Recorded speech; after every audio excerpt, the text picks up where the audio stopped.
A little over 2 years ago, Porsche really shocked enthusiasts when they introduced their first fully dedicated all-electric car, the Porsche Taycan. Now, the Taycan was done the Porsche way in terms of EVs because they designed this car to drive like a four-door all-electric 911. Now, for 2023, Porsche is giving the Taycan some small changes in the form of some software tweaks, an updated infotainment software, and improved range and charging speed, which should, again, help bring the Taycan back into the top of the class status in terms of charging and in terms of performance. So this week, Porsche has actually flown me out to just outside of Atlanta, Georgia, to drive this 2023 Taycan 4 Cross Turismo. It's essentially the base version of the Wagon version of the Taycan. And just like the sedan sibling, we do have the larger 93.4 kilowatt-hour battery pack, standard dual motor all-wheel drive, and just a more practical vehicle to live with on a daily basis. So if you guys have been looking for the ultimate all-electric sport wagon, how does the refreshed 2023 Taycan 4 Cross Turismo stack up?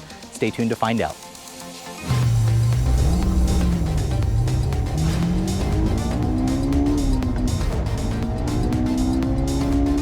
Now, before I start showing you guys the outside of this particular 2023 Taycan 4 Cross Turismo, I want to show you guys what's underneath the hood, because the million-dollar question with every EV, does it have a frunk? Now, because this is built off of a fully dedicated 800-volt architecture electric car platform, the Taycan, I'm happy to say, does have a frunk.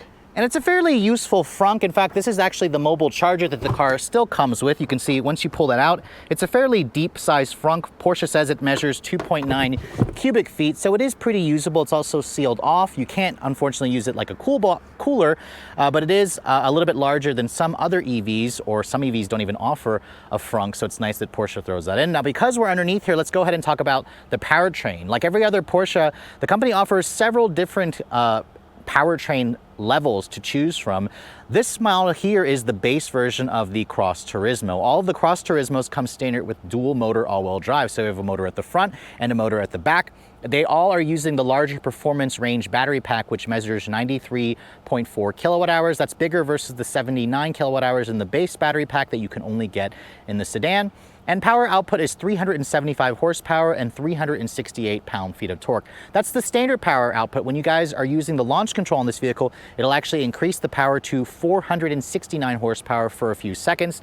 That'll help give it a 0 to 60 time of around 4.8 seconds. We've got our equipment with us. We're going to test that out when we get this vehicle out on the road. It all goes out through a 2-speed transmission. The Taycan and the Audi e-tron GT is unique in the segment because it uses a 2-speed transmission. Porsche says they chose that for high-speed range and performance when you guys are driving at higher speeds, or more specifically on the Autobahn, because remember, Porsche is a German company. Range for the 2022 model is rated at 215 miles. Now, that is not a lot on paper. However, for 2023, the company has made improvements to the way the computer computes range and the efficiency of the powertrain. So the WLTP rating says that range has improved by 31 miles. I'm going to suspect the US will be right around 20 miles improvement, so don't be surprised to see this model improve to 235 miles. When I got into this vehicle, it showed 257 on a full charge. These cars tend to be overachievers. At some point, I'm going to do a more extensive range test whenever I get this vehicle back home for a full week to test. This model here is relatively heavy because it's the Cross Turismo. It weighs in at just over 5,000 pounds. It'll also reach a top speed of around 137 miles an hour. Sadly, Cross Turismos, or any Taycans in general, are not rated to tow anything. So if you want to tow, you may want to upgrade to something like the Macan or wait for the Macan EV. Now go ahead and shut the hood here and show you guys the styling of the Taycan. Now, surprisingly, this is probably the most basic version of the Taycan that I've ever seen. Now, base is a relative term in Porsche speak. You can see it's got the familiar, very controversial front end with the 4-point LEDs. This particular one here is painted in Carrera white metallic. It's an $800 extra charge paint. And you can see the 4-point LEDs certainly have a really distinctive look to them, especially at night with the light signatures. You have LED low and high beams. You have LED turn signals. This model here doesn't have the adaptive headlights with the blacked out or the blue accented headlights, but you can see it still looks very modern and futuristic. You have some functional vents here that allow an air curtain to go over the brakes and help cool the brakes. You have these really nicely integrated front parking sensors. And then over here you can see this hood. You can also open it when you have the key fob. If you just have the fob on here, you can kind of put your hand near there. It'll sense your hand, it'll open up the fob. My tester here also has kind of like a silver accented front splitter. You can also get an off-road design package that'll help raise the vehicle up a little bit more, give it a little bit extra cladding. You can see here, without it, it's a little bit more susceptible to getting damaged if you guys plan to actually drive this vehicle off the pavement.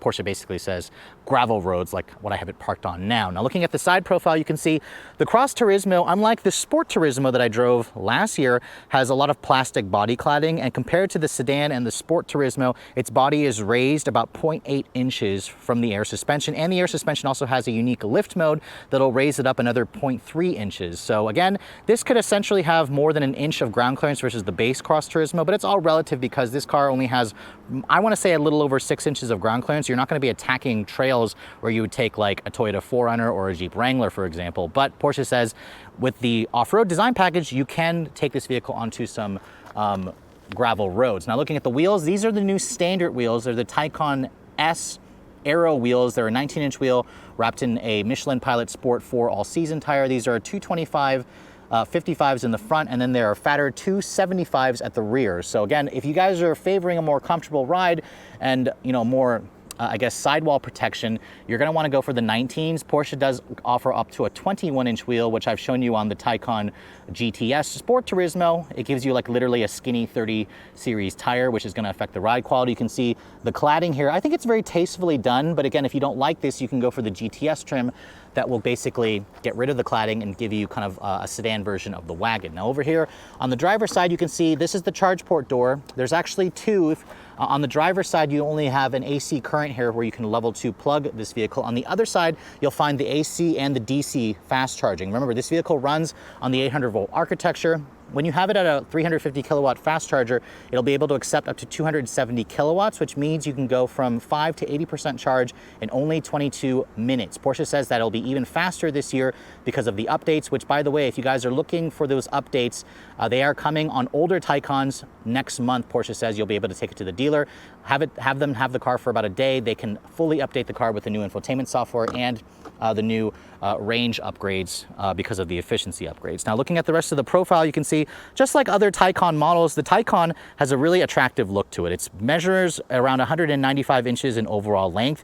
Its wheelbase is 114 inches long, which is, I think, a really good size. I just love this kind of sleek wagon look, although with the Cross Turismo, they kind of try to make it look a little bit more like an SUV. All the Cross Turismos come standard with the panoramic glass sunroof, which for 2023, they added their variable light control as standard. When you go for the glass roof, you have the variable light control. And then you also have the electronic pop-out door handles that sit flush. Right now the car is open, which is why they're popped out. I would strongly recommend, for not much money, you can add the roof rails in either silver or black. This model here doesn't have it. It looks a little bit naked without it. And you can also put a roof rail crossbar at the back. And then you can see here, looking at the rear, this is going to be the most distinguishing angle between the sedan, obviously, where typical Porsche, you have very wide hips on the vehicle. The top half of the car is a little bit more narrow. And then you can see here just a really sleek shooting brake design. Looking at the back here, you have the typical design language with the full-length LED taillights. You've got the Porsche in script basically behind a piece of plexiglass, and then this model here just says Taycan 4. You can basically get that blacked out, or you can also debadge the car. There's a nicely small rear window wiper back here, and you can also get tinted windows if you'd like as an extra charge. Underneath here, you can see the rear diffuser.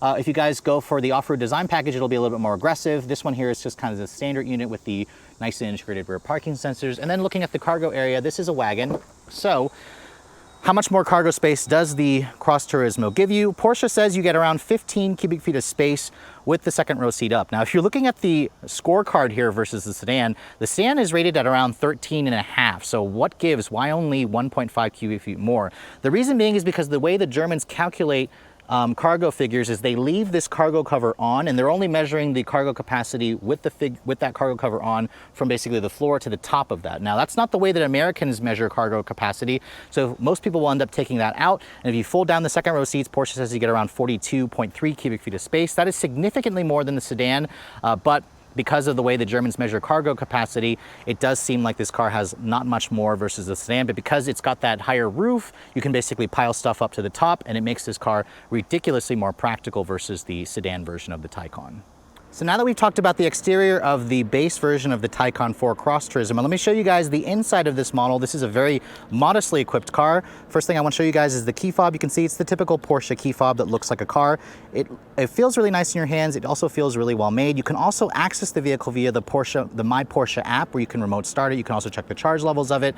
I don't have access to that right now on this short drive, but as you can see with the door handle popped out, let's go ahead and show you guys the interior. Now this particular one here is the slate gray option. This is actually the standard interior, the free interior, with the upgraded 14-way power adjustable front seats with 3-person memory on both sides. These seats are also heated and ventilated because my tester has the basically $6,000 premium package that includes that upcharge. It also does not, however, include a power steering column. That's typically something that I see Porsche include when you guys go for the premium package, but for some reason my tester has a manual seat package. It also does have the 14-speaker Bose stereo system, which sounds good. If you guys want to spend an extra $5 grand, you can also upgrade to the Burmester sound system, but you can see this interior for a base interior looks pretty good, although I will say the upgraded leather that you get on the higher trims, or the upgraded leather interior, does feel a little bit more premium. This feels more like a faux leather. You can see the seat controls are not metal accented like you'd get on the higher end interiors. And you can see the door panels, they look a little bit basic actually. This almost looks like a vinyl material. It's a soft touch injection material. You can see more of that over here. You have black plastic as opposed to the aluminum accents, where you can also add carbon fiber or aluminum to the door panel. So the door panel looks a little bit on the cheaper end, but at least everything kind of fits together nicely, and the seats still look pretty nice as well. Basically, you can take your pick between either black or this slate gray if you guys want the base cabin. Now, getting inside the interior, you can see for a base model, however, it is full of a lot of impressive tech. As I get in and shut the door, the door has a nice solid sounding thunk, that typical German thunk, so that's going to give you that really nice sense of quality in here. Now, looking at the rest of this dash, you can see the one thing that my tester is missing is the optional passenger display. Instead, we have the triple display combination that you get, where you have a 16.8-inch curved screen over here for the instrument panel. You can see there are some touch sensitive controls for the headlight controls. This has the typical 3 tunnel pods that you have for the gauge display, where some of the upper ends like a 911 have the 5 pod display. This only has the 3. You also have touch controls here for your suspension, the air suspension, a favorite button, and then you can turn off the stability control. This is Porsche Connect, their newest infotainment system. This measures 11 inches across, as you can see, and this is what it looks like with the new software. Now, for those of you who have the old Taycan, you can actually spec in to get this as a software update starting in August of this year. This model here is a very early pre-production model that I'm driving, but you can see the icons have been redesigned where they have full color display now. You can see the icons also take up the entire screen. In the past, they didn't do that. You can see it's all off to the side here. You also have them kind of mimicked on this secondary screen over here, where this looks kind of like an 8-inch waterfall style display. This was actually taken out of the 918 Porsche Spider, the 918 Spider. This all looks really nice. I like how you have heated and ventilated seats over here. It's a touch sensitive control. You have your sport button over here. My tester is missing the sport chrono package. Remember, it's a very lightly optioned car. That's what the factory GPS looks like. It hasn't changed, it looks like, although Porsche has really made some updates to this system here, to where now if you guys have a route inputted, this will actually give you the ability to filter out the slower chargers. So if I want to find 250 kilowatt plus chargers, I can now filter it out. And this also does way better route planning, to where if I have a route planned, it won't tell you to stop for 2 minutes to charge at this station here. Instead, Porsche has reprogrammed the GPS so it works more logically, to where you're stopping for longer than obviously 2 minutes to kind of top off the battery. And it also preconditions it better, so it will be able to sustain the 250 plus kilowatt charging much quicker. So Porsche says it'll be quicker to charge overall. Now, looking at the CarPlay, Porsche did add wireless Android Auto last year, so now it's implemented for this 2023. Obviously, I don't have Android, I have a Apple CarPlay, so there's the wireless CarPlay. I'm noticing the screen is definitely brighter resolution. It looks better. It's very quick and snappy. So Porsche's system was already one of the best in the business. They've simply just made it better. I love the screen that's kind of echoed down here, where you can basically also access the GPS by just pushing that. It'll take you to the GPS up there, and you can also just push that. It'll take you to the CarPlay. Love the colors and the icons. I think it's just really better implemented. You can see there's your the new kind of interface. If you guys are going into the settings, there's the air quality or the climate control. You can also hit the car icon here. This is where you access the chassis or the drive mode selecting, the adjustments, the driver assistance, comfort, whatnot. So you can kind of adjust everything to the way that you'd like it. There's also ambient lighting in this car that's included with the premium package. going over here to the settings, you can also go to vehicle settings. You can change a lot of adjustments. You can see this is all new. It all works fairly similar to the old system. It's just nicer looking this year with extra colors, better graphics, quicker response, and it also has, of course, over-the-air updates. So I think Porsche did a great job there. Now, put the vehicle into reverse. You can see there is your backup camera with the full 360 camera with parking sensors. This also has the ability to parallel park itself for you. It has distance markers and trajectory. The resolution is great. You can also kind of change the view if you'd like to kind of give you a full like curb view, so you can keep yourself from curbing those rims. Again, all of it works really well. I think Porsche has done a great job. I'm not entirely sure you want to spend the extra money for the passenger display. I think it's like $1,500 extra, but it kind of gives you that whole futuristic cohesive look. So if that's important to you, you're going to want that. Now, in terms of the materials, you can see with the base interior, this is a soft touch injection molded plastic. Even on this portion here, it looks a little bit cheap versus like the full leather that you'll get real stitching. It's all kind of echoed over on this portion here as well. And you have black accents in here instead of the silver accents. You have dual cup holders over here. There's a little bit of storage underneath here, which is nice. The steering wheel, you can see, first off, you want to turn the wheel, you actually have to have the vehicle in drive. If you want to adjust the wheel itself, you can see manual tilt and telescoping functions. It gives you a really good amount of adjustability. There are buttons here on the wheel for audio controls. There's a favorite button here. That's your regen braking control, which again, this isn't really one pedal drive. And then you can kind of manipulate this screen over here. If you want, you can even put your GPS, media, trip information, all that stuff. You can kind of sort of customize this. The horn sounds pretty good. It doesn't sound puny like I've seen in some other electric vehicles. And then over here on the center console, you can see, open this up, there is a small, somewhat small center console storage area. There is a wireless phone charging pad in there at least, where you can fit your phone. There's also 2 USB-C charging ports in there as well. The seats, you can see these are the 14-way power adjustable standard seats. They do have an adjustable headrest in this vehicle, but I think the 18-way looks a little bit better. You can also get seats that are different colors if you guys want to spend an extra like $3,000 for the upgraded interior. And then above me here, you can see all the Cross Turismos come standard with the panoramic glass roof. It's a full glass roof. It doesn't actually open, but it does have the variable light control, which is new this year. This model here is a very early prototype. Does not have that. Instead, it's just very darkly tinted. And then if you can see here, open this up, the glove compartment is a bin style. It's damped and it's lined with felt. You have storage pockets in each of the door pockets as well. So overall, the cabin definitely feels a little bit snug. It feels very Porsche and sports car like. I just like the way it feels in here. You have good sight lines, you have good space, and you have decent technology. But remember, the experience is going to be made better if you guys go for the upgraded full leather interior and get some of the extra tech features. Looking at the back seat of the Cross Turismo, you can see the legroom space is pretty similar to the four-door. However, there's a big difference because of that roof line here that's more squared off. Porsche says you get around 3 inches more headroom back here, which is definitely going to be an improvement for those of you who are taller. I don't have the legroom figures back here, but let me get back here and show you guys the space.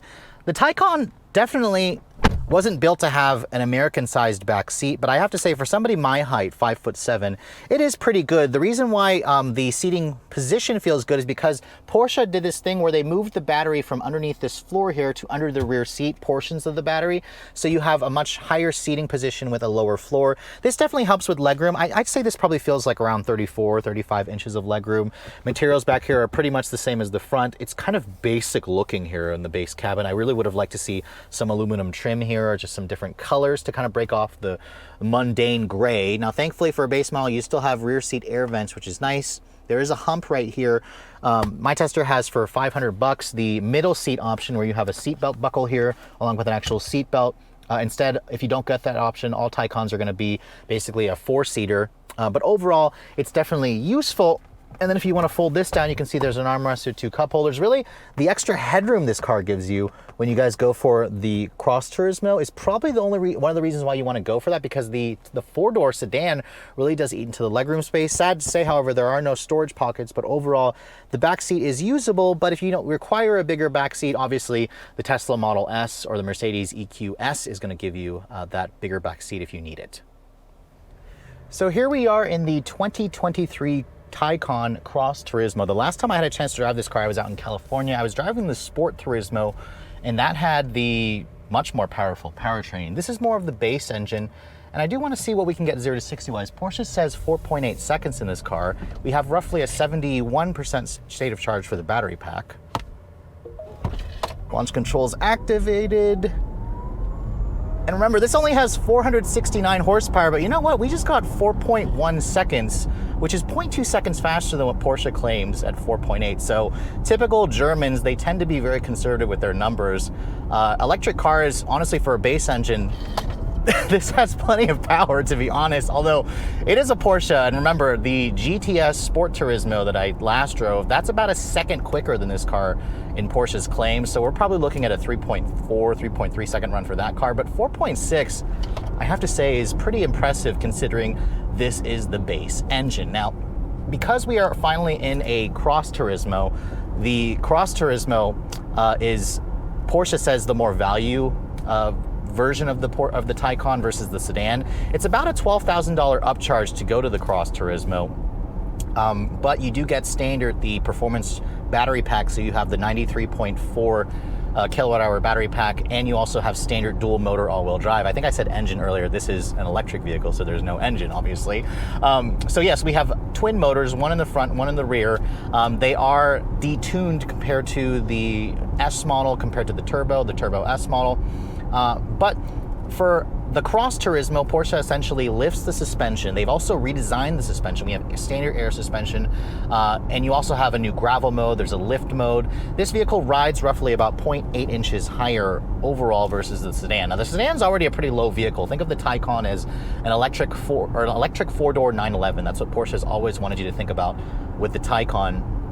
And the Cross Turismo, even though we are sitting about almost an inch higher, it doesn't necessarily feel like you're sitting up an inch higher. You have the typical Porsche sightlines here. You have a very short hood. You have those typical haunches, or I guess they're like almost bubbles that help you kind of see and gauge the front end of this vehicle and help you drive it a little bit easier. And the steering in this car is typical Porsche. It's very direct. It's very precise. It changes direction super quickly, and the suspension also feels nice and firm. I have it in sport mode now. I can also kind of push this little button here and go into a Sport Plus with the damper, and it actually will firm it up a little bit more. It'll lower the suspension. And in this mode here, there's like no body lean, even though we are in the Wagon SUV version of this car. But what shocks me though is even at 70% charge, the immediacy of the power. It's just Porsche gives it to you all at once, and it's just really satisfying. I mean, this is fast enough for most people. I mean, for me as an enthusiast, I would want to go for at least an S model. The S model for like an extra $15,000, I think is worth it for the additional 100 plus horsepower. But to be honest, this is going to be plenty. And when I started out this drive here out in Atlanta, or we're about an hour and a half, 2 hours outside of Atlanta, it was showing 257 miles on a full charge. Remember, this car is only rated at 215, but because of the adjustments for 2023, where they've improved the range, they've improved the efficiency, due to the fact that the front motor now in range or normal mode can actually de-energize to give you better range, I'm going to estimate it's probably going to add around 25 to 30 miles of additional range. The WLTP increase was about 31. Remember, the EPA tends to be a little bit more conservative with their figures. So overall, I would say this car, when the EPA finally goes to rating it, I'm going to estimate it'll be right around 240 miles of range, which isn't bad. But remember, Taycans have always been kind of overachievers in range. I personally haven't had a chance to range test this vehicle yet in my home area, hoping I can get that opportunity soon. But people have constantly been able to beat the EPA's targets by nearly 100 miles in some cases with the range when you're driving this vehicle very, very efficiently. But what shocks me about the Taycan is this model here that we're driving with the smaller 19-inch wheels, the softer suspension of the Cross Turismo, it's an amazing daily driver. I mean, the roads out here in Atlanta, some parts can be kind of crappy and bumpy, and this car just soaks up the bumps. But then you put it into Sport Plus mode or Sport mode, and you find your favorite back road and push it. It reminds you that you're driving a Porsche, and that's kind of the whole thing about Porsche. Is unlike Tesla, they want you to prioritize driving, build quality, just customization. That's what Porsche is all about, versus range and charging. Even though this car has one of the quickest charging infrastructure, or the quickest chargers in the industry, this vehicle, remember, runs on the 800-volt architecture. We can basically go from 5 to 80% in about 22.5 minutes. And now Porsche says this car can do it faster because it's able to precondition those batteries a little bit better when you're using the actual Porsche GPS, and you can also filter out the fast chargers and whatnot. I also had a chance to try out the Porsche Innovation Drive driver assistance tech that this car has. It works pretty well. It does a good job of keeping you in the lanes. The controls for it take a little bit of getting used to, but I wouldn't say it's as good as, Cadillac's or GM's Super Cruise. But Porsche is working on their version of hands-free driving at some point. But remember, this is a car company that builds sports cars. They prioritize driving and whatnot. But overall, the interior itself also, this is the base interior with the base seats and whatnot. This is like the free interior. It's fairly well put together. I don't hear any squeaks and rattles in this car. It feels very tight and just built well. The visibility is also great. The view out of the back is great. The view out of the front also kind of has that, almost feels like I'm driving a 911, which I like. And then everything around this car just kind of feels very driver focused, which I think is really important for people who are looking for a car like this. But I think the sweet spot maybe for me is probably to go for at least the S model. I haven't had a chance to drive an S model, but I have to say, for a base version with the updates that Porsche has made and how quick this car is using the launch control, it is one of the EVs that I think a lot of luxury buyers are going to aspire to own, because it feels like a sports car first and an EV second, which isn't necessarily a bad thing because it's a great electric car, but it's also a great sports car. So Porsche has kind of happily married the two, and they also put it in this Wagon package that's just ridiculously practical and really easy to live with on a daily basis. Now, late last year when I had a chance to finally get behind the wheel of a Taycan GTS Sport Turismo, obviously I was very blown away by the car. I mean, it was a $180,000 all-electric sport wagon that could get to 60 in around the 3-second mark. What's not to like about that vehicle? So now that I've had some time to spend with the more baser version of the Taycan, this car, remember, is about 50% of the price of the higher trim versions of the Taycan. The 4Cross Turismo is a surprisingly good vehicle for a base car. In fact, for a base vehicle, you guys saw 0 to 60 in 4.6 seconds is going to be plenty quick for most people. The additional ground clearance, practicality, and kind of the off-road capability that you get with the Cross Turismo, especially if you go for the sport design package, is kind of a welcome addition for people who live more of an active lifestyle, who need to drive on a gravel road, who want to go to those campsites. The Taycan is a really, really interesting proposition, and because it's a Porsche, it still will give you that satisfying driving experience that you guys like. I mean, you guys saw the handling, the steering, the suspension tuning, the ride quality of this car in terms of the performance as well. The balance of it is all extremely well. And even though this vehicle weighs over 5,000 pounds, I am shocked at how well it hides that weight. Other electric vehicles, you can kind of feel the weight. Something like the BMW i4 that I recently drove, you still kind of feel the extra 1,500 pounds versus the gas equivalent. This car here, you don't really feel the weight. The one thing I do kind of wish that Porsche would consider adding is full one-pedal driving. I know they had a reason for not offering the one-pedal drive, and I actually do like how you have that control. But I think for some customers, they may want that option. The standard regen braking this car has doesn't really give you the true one-pedal drive capability. And of course, in typical Porsche fashion, this vehicle is still pretty expensive. Now for 2023, obviously they made the car more expensive. The base 4-door sedan in single motor with the standard range battery pack starts at around $86,000. If you guys want the Cross Turismo, I highly recommend this car because it's like an extra $10,000 or around $12,000. You get the larger battery pack, and you also get the dual motor all-wheel drive. Those are pretty expensive options, and it basically brings the price delta to around $1,500 difference. So my recommendation, go for the Cross Turismo at least. This one here, with the options that it has, it's very lightly optioned. It basically has $6,000 for the premium package, the Carrera white color. All in, this model here is around $109,000. Now I know $110,000 is obviously not affordable for most people, but remember the Taycan range can go well over $220,000 for the fully loaded version. And my recommendation, again, if you guys are going to spend $110,000, the S model of this vehicle, which has another 100 horsepower and another second 0 to 60 that's shaved off that time, is only about $2,000 more on top of this model here. So I kind of would say the 4S is the sweet spot. But again, Porsche is so customizable. You can kind of build this car exactly to your liking, and that's kind of always been the Porsche way. But overall, I hope you guys have enjoyed my full overview on the, I guess, partially refreshed, mostly in the software, 2023 Taycan 4 Cross Turismo. Even in this base version, I am simply blown away with the chassis of this car. And if you guys are looking for an all-electric sport wagon that can basically do all your daily driving duties and attack a mountain road at the same time, you should definitely put this one at the very top of your list. If you're also looking to see the latest cars I'm testing, be sure to follow us on Instagram at Redline_reviews, like us on Facebook, and as always, guys, please keep subscribing to the Redline Reviews YouTube channel for all the latest reviews. Thank you so much for watching. I'll catch you all in the next video.